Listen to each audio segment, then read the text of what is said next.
It's time for Behind the Hits, where great country songwriters talk about great country songs. On today's Best Country, proudly broadcasting on the American Forces Radio Network. I'm your host, Ty Hager, and my guest this week has written a few tunes you might have heard. Full-hearted memory, born country, and that's what I'll always be. Size matters.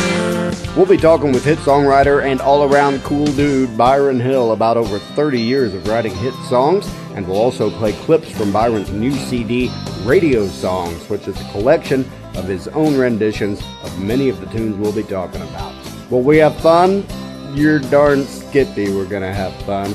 Later in the hour, we'll also learn a little with another installment of Songwriting 101. Hit songwriter and the author of 2 books on songwriting, Rand Bishop, will talk a little about the actual nuts and bolts of writing songs.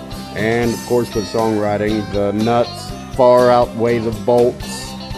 But right now, we're talking from his Nashville home with Byron Hill. Byron, thank you for being on the show. Hey, man, it's great to be here. I'm really looking forward to this. And you know, it's always cool when a songwriter can point to a particular song that made them want to become a songwriter. Unfortunately for me, it was something from an episode of The Partridge Family. I think I love you. But for you, it was something a little more cerebral. It was a Chris Christopherson song. Yeah, my dad always loved songs, and he was a big Johnny Cash fan. And he sat me down one day when I was about 16 and just said, I want you to listen to this song. Well, I woke up Sunday morning with no way to hold my head that didn't hurt. And the beer I had for breakfast wasn't bad, so I had one more for dessert. He just asked me to sit there and listen one day, and I did, and I went, wow, that's really something, because, you know, it's just such a well-written tune. And then from that point on, I really, I started seeing how beautiful, I started listening to more of the lyric in songs, and his lyrics on that song in particular were cool because they rambled so much. Every line was long, and it was like talking.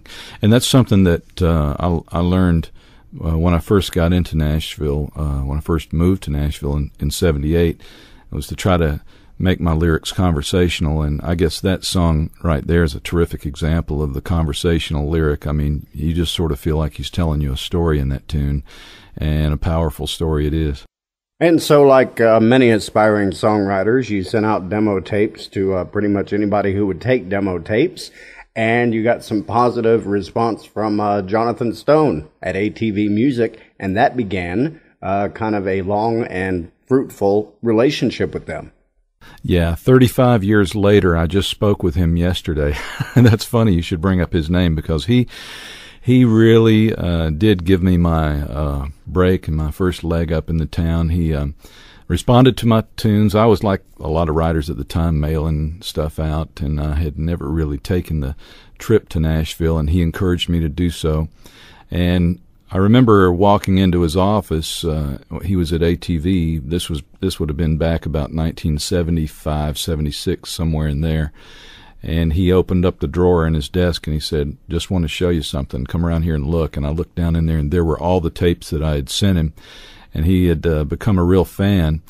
And so he just believed in me. And when there was an opening at the company, he gave me a job. I took a little tape copy job there, and ATV was a little different that way. Sometimes those tape copy positions were reserved for up-and-coming song pluggers, but ATV had a different feel about that job. They felt like an up-and-coming songwriter should be in that position, so that was really a lucky break for me. And to sit there hour after hour and listen to the great songs of Billy Joe Shaver and quite a few people while I was making those tape copies was a big learning experience.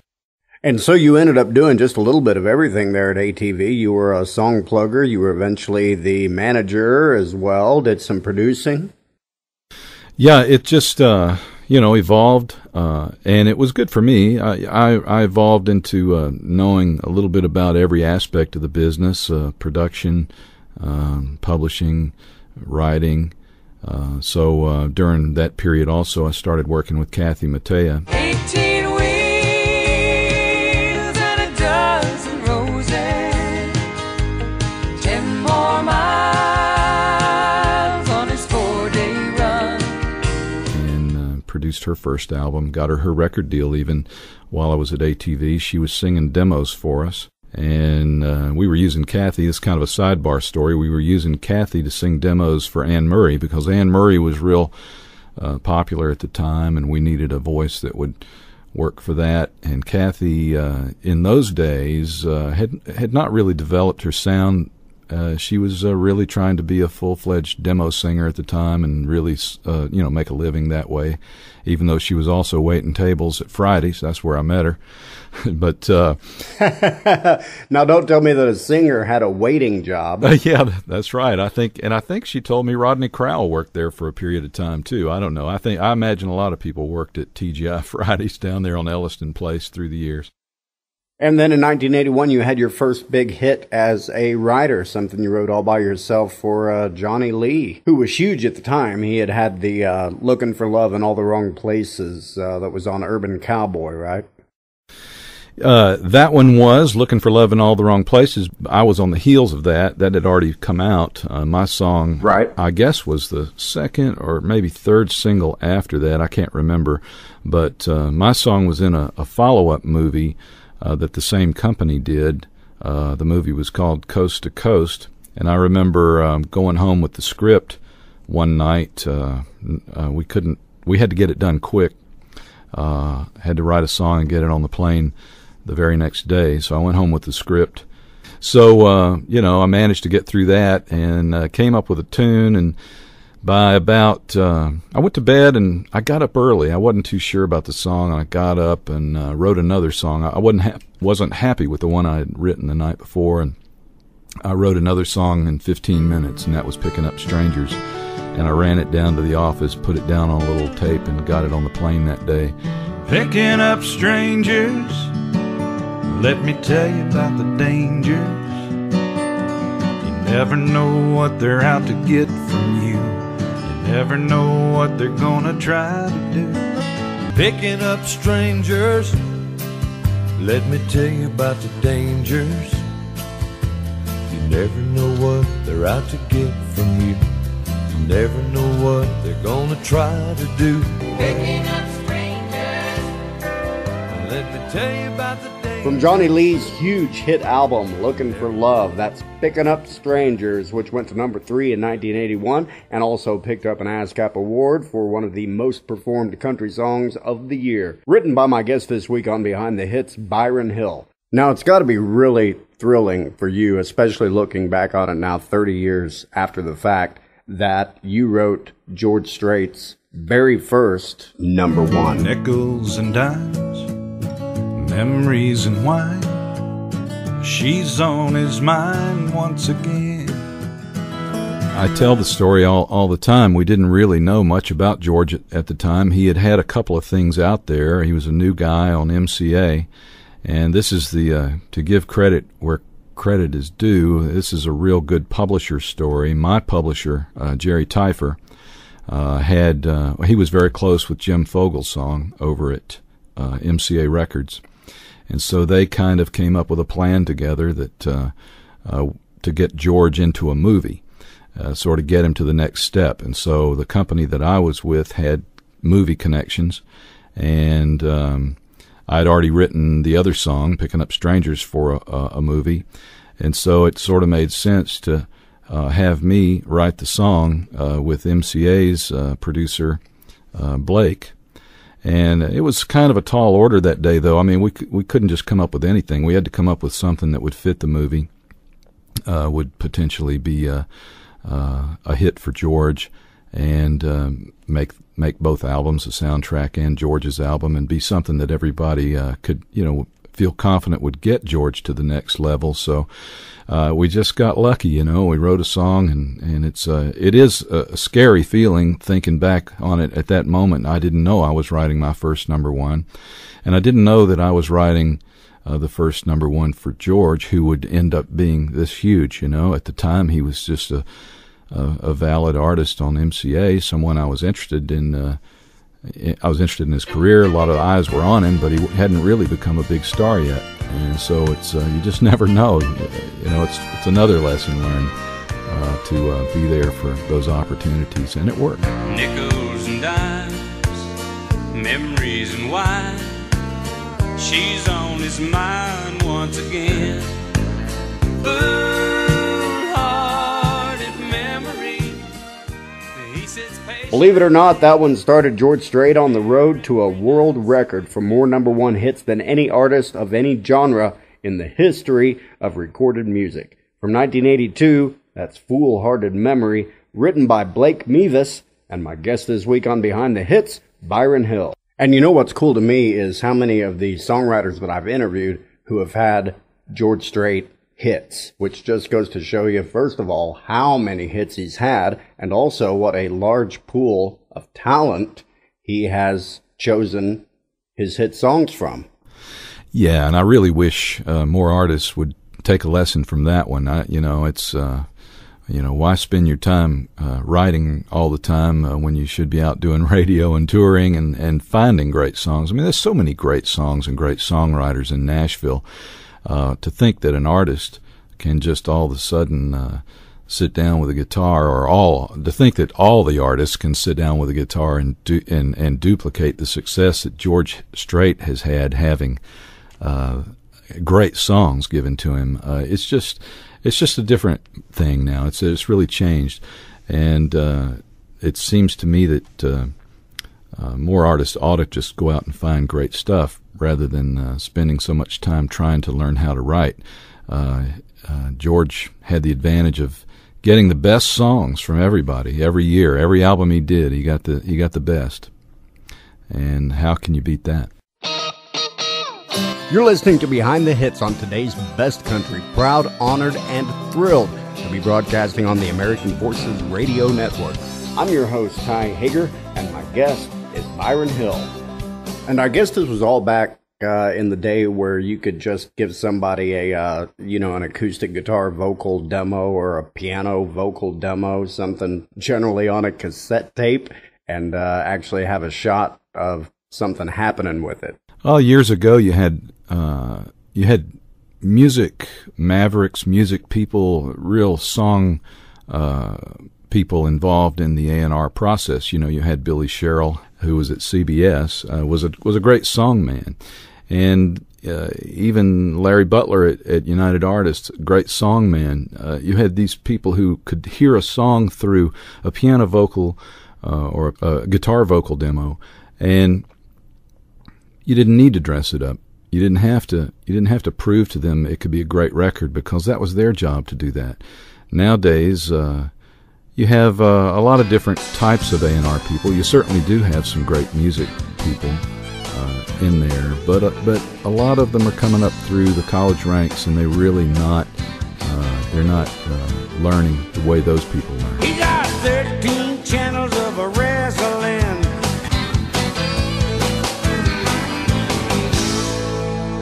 From his 1993 album of the same name, there's George Jones. You know, some folks call him the Bossum. That's not very nice.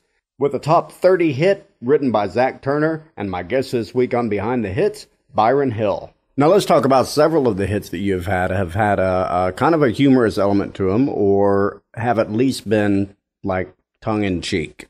Well, as a songwriter, you're not always creating art. I like to think sometimes my songs could be thought of as something really, at least a handful of them be thought of as something great and with a little bit of an art factor to it. But a lot of times we're writing for trends, and you have to do that to make a living, and sometimes for lack of for lack of better description, I sometimes call songs 3-minute jingles. You know, they're these, they become catchy little things that last for a period of time, and then they kind of go away, but they earn you some money and pay your bills. You have to stay on top of certain trends, and I think if you're a trendy writer all the time, it's really tough because you're having to keep up with things almost like the jingle world. And so I try not to do that all the time. But this sort of a trend over the last 2 years, it's gotten really worn out with all these, especially the male singers singing about, shooting guns down by the river and camouflage, four-wheelers and all of that stuff. Well, that's already become very, very old hat, passé now to most professional writers I know. They just won't go there. They would have maybe 2 years ago gone along with it. So there's a trend there that's getting worn out. But yeah, during that period, back about 1992 to 95, 96, somewhere in there, I sort of catered a little bit, or spent a little bit of my time on the sort of that redneck hillbilly stuff, and it was fun. And it's still, I was in Athens, Georgia last week, and I did a show there and played for a crowd of about 300 people, and that stuff goes over really great in the shows, and it has a lasting thing. It may not be art, but it makes people smile, and it was a cool time for country music. There was a lot of gold and platinum hung on the walls in those days for a lot of writers in town. Honey, they're bringing out a TV crew. They want to do a story about me and you. Lifestyles of the not so rich and famous.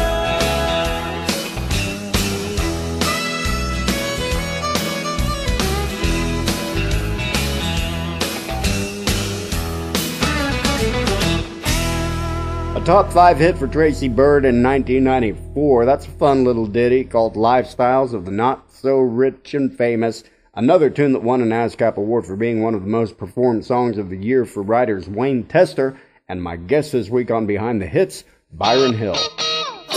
We've got lots more to come on Behind the Hits. I was born country, and that's what I'll always be. Nothing on but the radio. Size matter. Right after another installment of Songwriting 101 with hit songwriter and the author of 2 books on songwriting, Rand Bishop. Lyrically, what a bridge can accomplish are many things. Certainly, there are bridges that are a summation of the song, that kind of tie all the things together. Sometimes those are philosophical statements. In other words, you're writing a song about a broken heart. And so you get to your bridge and you kind of have a little bit of the lesson that's learned. Sometimes love's like that. I guess what mama told me is right. That sort of thing. The problem with that approach to a bridge, which is very tempting, kind of a philosophical summation of the themes of the song, is that you kind of are backing off from the emotional intensity of the song. Songs are emotional.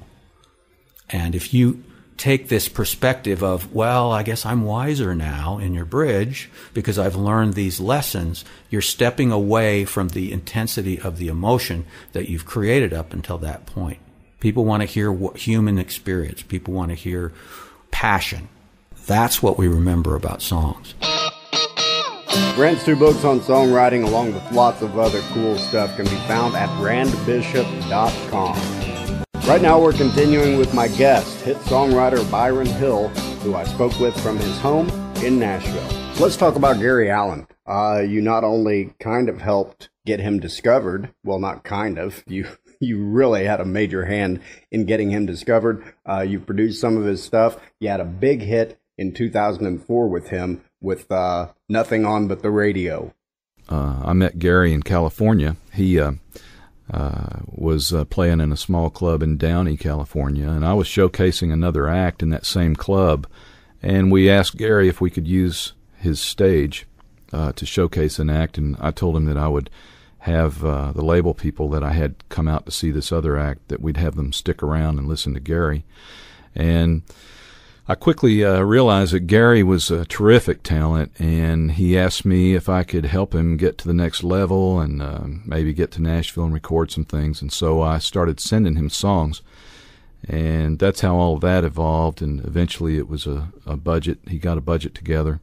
He came to town, and I recorded him and got label interest from 4 different labels. And we ended up going with Decca, who Mark Wright called me and really wanted him bad, and so we ended up going that route.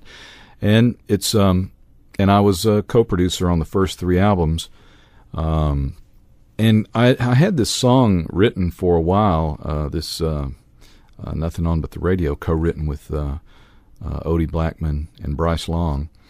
And Gary had heard the song a couple of times, and he ended up recording it a couple of albums after I was out of the picture on the production side of things. So it was kind of a nice little payback for a return of favor, I guess. That's what I like to call it anyway. I don't even know if Gary even thinks of it that way, but I certainly do. It was a big hit. And that's one of those songs that when I saw the title, I was like, well, the title had to come first on that one. The title has been kicked around for a long time. It's a Marilyn Monroe quote or something. So it's and I even looked it up one time long after the Gary Allen thing and found out there's a few other songs by that title out there. But it all comes from a Marilyn Monroe quote, which is basically the same thing. I've got nothing on with the radio, something like that. And now there's a Lady Gaga song out with the same title, and oh gosh, who's the other? There's another artist that has one out in the pop market. I sure do hope this is a long night.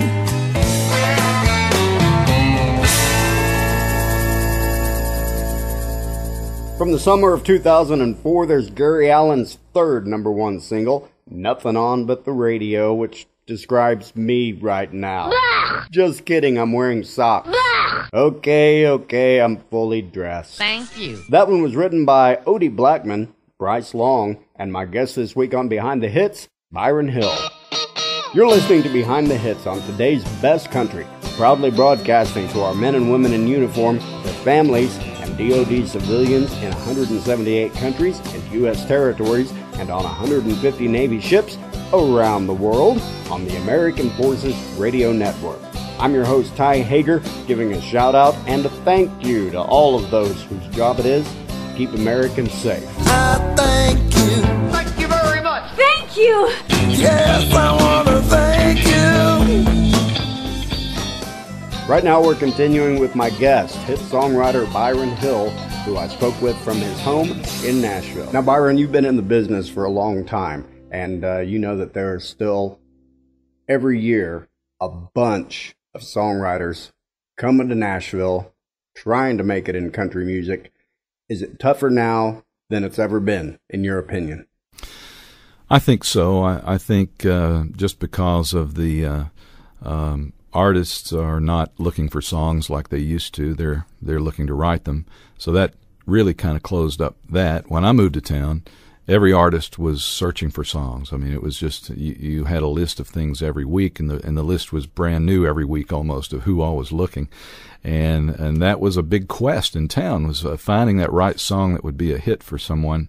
For every artist needed, an album's worth of songs every album. So it was a big void to fill out there, and you had a lot of companies geared up with staff writers. There was companies all over the row with anywhere from small companies with 5 or 6 writers to companies that had 30 or 40 writers, and everyone was cranking songs and trying to get on those projects.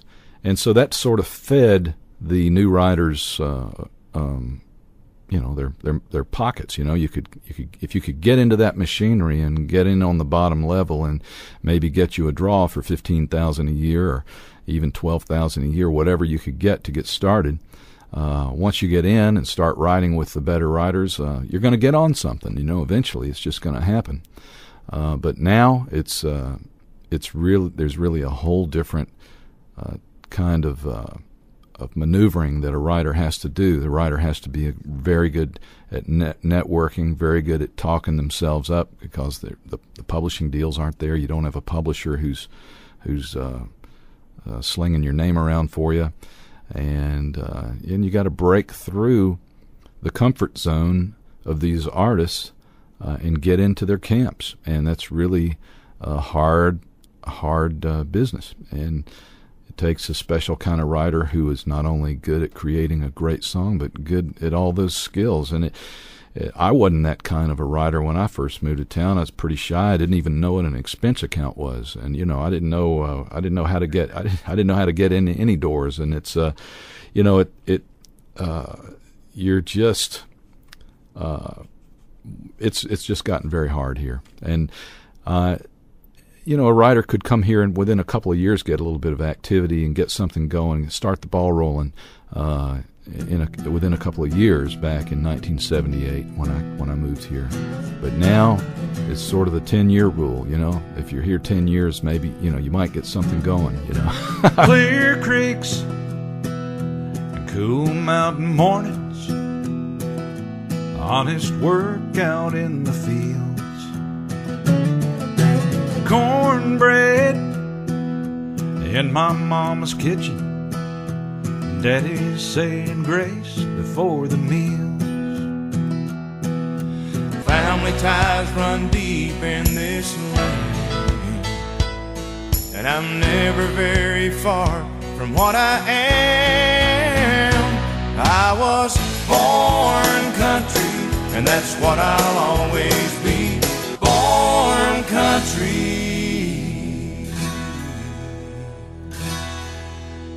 There's Alabama's umpteenth #1 hit, and also the title of band leader Randy Owens' book, Born Country. That one went to the top of the charts in 1992 and was written by John Schwiers, along with my guest this week on Behind the Hits, Byron Hill. We also heard a little of Byron's own rendition of that one, which is on his new radio song CD. You're a big fan of NSAI. Well, for anybody new coming to town, anybody that wants to get into this profession, I highly recommend that they go and visit the Nashville Songwriters Association. And not only is that organization working for the new writer and helping them learn the craft and learn about how to get in the business and all of that, it's a great organization for the preservation of the profession, the things that are going on in D.C., in Congress, and all of the threats that are coming down the pike with new technologies and everything. The NSAI is very, very involved. They are at the table. They are at the table as much as any other organization. The RIAA, NARIS, all of them, ASCAP, BMI, NSAI is on an equal level at the table, helping fight for the things that are going to save our careers. And so if you don't want to join it just for yourself, join it to help everybody. I mean, it's really an important organization now, more important than it ever was. It's just become a terrific advocate for everything we do. And now you've done a lot of work with Canadian artists, and some Canadian artists that have been pretty huge north of the border. Let's talk a little bit about Gord Bamford. The work that I've done with Canadians has kind of come about through working or through writing for an international company. Years ago, ATV just, the way the company was run, it was kind of international. We wrote with people from all over the world, and we had a very strong office in Toronto, which kind of gave me a Canadian connection. I didn't go up there, but they would send artists down and writers, and I became friends with a fellow in Toronto named Frank Davies, and Frank Davies has continually kept the Canadian connections open for me and sent me writers or sent me artists, and through the years, and so through some other people, other Canadians that I've produced. I met Gord, and Gord has been terrific. He's become a superstar in Canada. Almost every single he has goes into the top 5, at least the top 10 in Billboard Canada, and he's competing with the American artists on that same chart. So that's very good for a Canadian to go top 5 on the same chart as George Strait, Tim McGraw, and people like that. So he's doing quite well, winning tons of awards.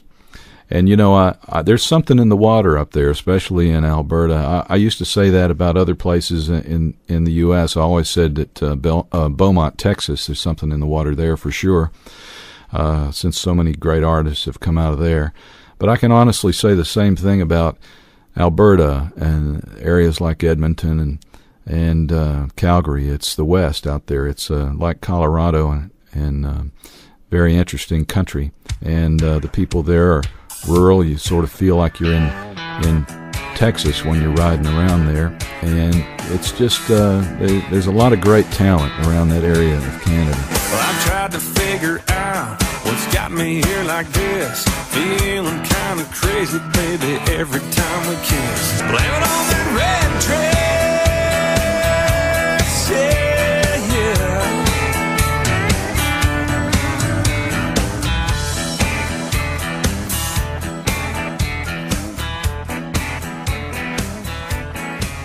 Well, unless you live in Canada, you may not know him now, but oh boy, you will. By golly, that's Gord Bamford from his album Honky Tonks and Heartaches. Blame It on That Red Dress, a tune produced and co-written by my guest this week on Behind the Hits, Byron Hill.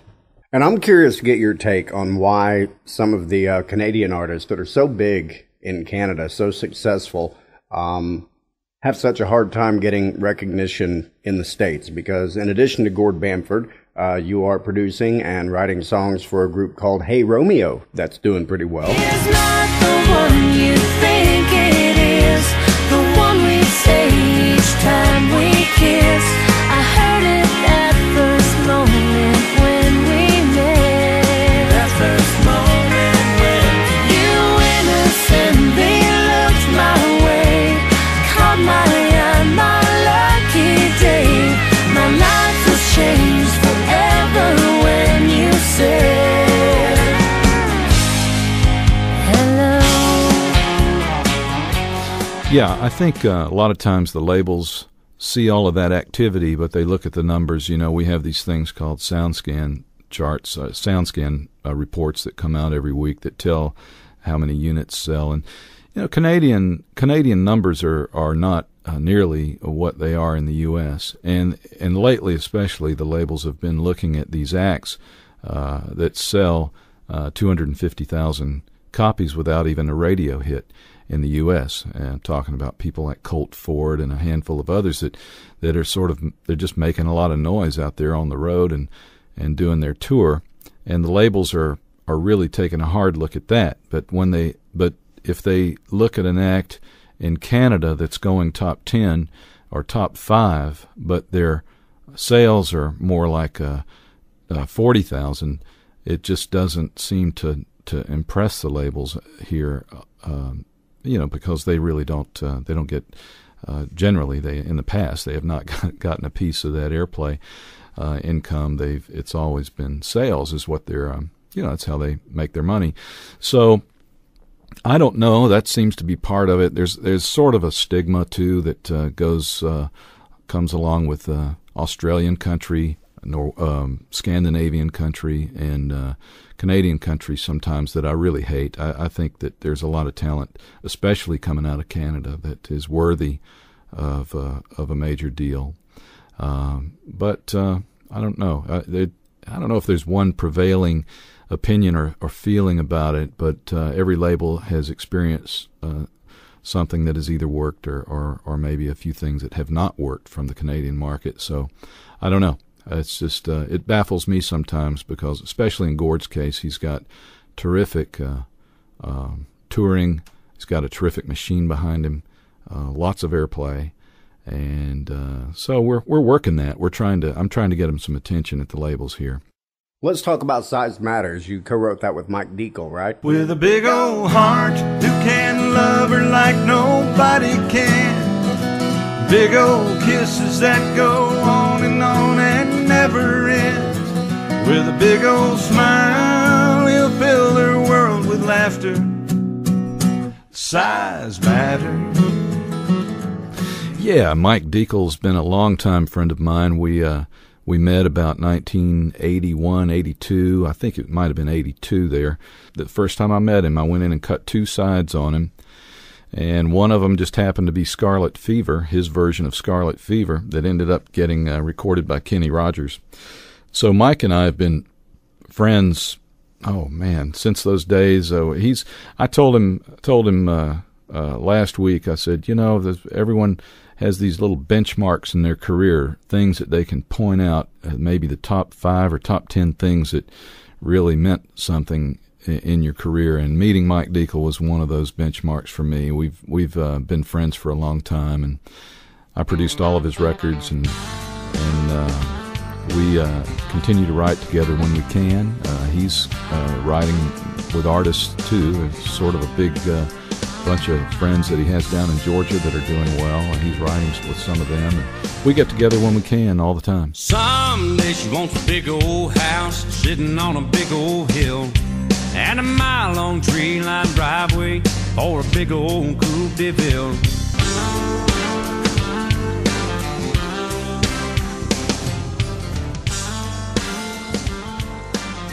From 2006, there's Joe Nichols with Size Matters. Does not? Yes, it does. A top 10 hit and another ASCAP Award winner for one of the most performed songs of the year, written by Mike Deacle, and my guest this week on Behind the Hits, Byron Hill. Well, Byron, it's been an honor, it's been a privilege, and I certainly appreciate you being on the show. Thanks, bud. Thank you, Ty. Great. It was great fun. Thank you. I enjoyed it. And that's going to wrap it up for another Behind the Hits, where great country songwriters talk about great country songs. I'm your host, Ty Hager, and I want to thank my guest, Byron Hill. Byron's website is byronhillmusic.com, where you can find all of Byron's CDs, as well as some great resources for songwriters, Byron's tour schedule, and so much more. That's byronhillmusic.com. Behind the Hits is produced by Bass Hackworth Productions in association with Jagger Payton Radio, online at jaggerpayton.com. Okay, then. Co-produced and engineered by Steve Goody at Pitch Perfect Recording in Nashville. Check them out on the web at pitchperfectrecording.com. Okay, then. Theme music by Rebecca Kraft, produced by Steve Goody. Okay, then. Post-production assistance by Bill Levingston at Automatic Productions. Okay, then. And don't forget to check out our website, where you can get my complete songwriter interviews, cool songwriter links, and more. It's BehindTheHitsRadio.com. And now for the legal stuff. Behind the Hits is copyright 2011 Bass Ackwards Productions. Any resemblance to persons living or dead is just a damn freaky coincidence. No animals were harmed in the recording of Behind the Hits except for that mouse Ty shot in the eye with a BB gun. Man, that was a hell of a shot.